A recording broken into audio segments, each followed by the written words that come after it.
course, they'd have to be properly prepared for the sacrament like we are.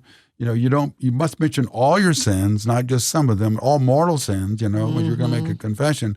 If you hide a mortal sin and say, I'm not going to tell Father that because I'm too embarrassed, then none of your sins are forgiven. You're bringing up an interesting question for me too on that line, and that is the specificity of which to confess a venial sin. Like, how specific do you need to be? Can you put it in a category of the 7 deadly?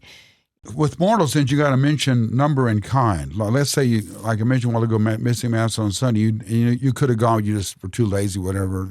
So you mentioned I missed Mass on Sunday 1 time or 2 times. You do that for grave sins. For venial sins, you could say, Father, I'm lazy. I was many times since my last confession, I've been lazy. Yeah. Or Father, I really got angry at my wife or my husband. I just blew up, and I'm so sorry. It happened several times. You don't need to be exact in terms of number for venial sins.